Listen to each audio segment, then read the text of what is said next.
Committee. It's the first authorizing committee I'd ever served on, and it has been a real pleasure to work with both of you all and both of your teams on this. To your point, Ranking Member, you mentioned the underinvestment, the literally hundreds of thousands of projects that are out there. Could you speak a little bit about what is in the bill that enables us to get more bang for every dollar that we are spending? I come from one of those suburban districts that has fiscal conservatives who say, I don't want to give another penny to anything, and it has those folks on the environmental end of the spectrum that say, I don't want to damage anything, and both those folks want to be able to get to work every day and want the fire truck to be able to get to their house when time comes. We don't see many bipartisan pieces of legislation come out. If I ask the chairman this question, folks might just think it was, I'm asking the conservative Republican from Pennsylvania. So I wanted to ask the less conservative gentleman from Oregon what some of those highlights are where we can tell folks not only are we going to provide more money, we're helping folks to get more bang out of every dollar that we're spending.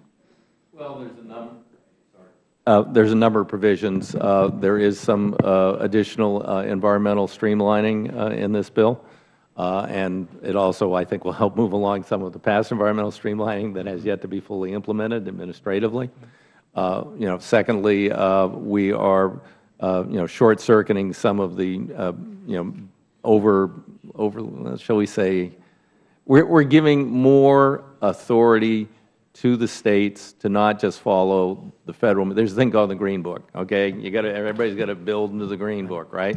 Well, sometimes there are perfectly safe and very efficient, but less expensive ways to accomplish the same goals in terms of we want to deal with this congestion point and move traffic through more quickly. And we're going to allow the states to deviate from that federally mandated Green Book and all the line after line after line that's in there. We are going to increase the control that goes directly to local, avoiding the state bureaucracy.